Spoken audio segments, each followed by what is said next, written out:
അന്റെ കയ്യും കാലും വെട്ടിയെടുക്കണ ചെക്കനെ കിട്ടണച്ചാലേ ഈ ബാവ അതിനും മടിക്കൂലടാ. അറിയാവുന്ന നല്ല ഭാഷയിൽ നിന്നോട് ഞാൻ പറയേണ്ടത് പറഞ്ഞു. നീ പക്ഷെ കൂടെ കൊണ്ടുവന്നിട്ടുള്ള ഈ ഇട്ടിക്കണ്ടപ്പന്മാരുടെ മസിലിന്റെ വലിപ്പം കണ്ടുള്ള ധൈര്യം കാണിച്ച് മുന്നോട്ട് ഇതിനപ്പുറം കടന്നാൽ മമ്പറ ആലിക്കുഞ്ഞ് സാഹിബിന്റെ മൂത്ത മോൻ ബാവയ്ക്ക് അനിയന്റെ ഖബറിന്റെ അടുത്ത് കുഴി മറ്റൊന്ന് വെട്ടേണ്ടി വരും. കാലി പിടിക്കാൻ കുഴിയുന്നവന്റെ മൂർത്താവിൽ തുപ്പുന്ന സ്വഭാവം കാട്ടിയാൽ ഈ ഭൂമി മലയാളത്തിൽ മാധവനുണ്ണിക്ക് ഒരു മോനും വിഷയമല്ല. വള്ളുവമ്പുറം കലന്തുകുട്ടിയാച്ചാൽ ശിക്ഷണ തല്ലുമുടിയിലെ മാധവനുണ്ണി. അത് ഈ ചെക്കന്മാർക്ക് കാണിച്ചു കൊടുക്കണമെന്നാണ് നീ പറയണമെങ്കിൽ വരാൻ പറഞ്ഞ നായിന്റെ മക്കളോട്.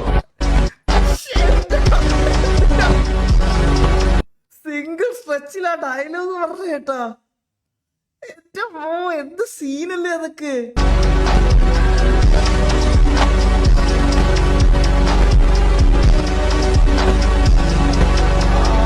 എന്റെ അളിയ അതൊക്കെ ആയിരുന്നു ഡയലോഗിന്റെ ആ ഒരു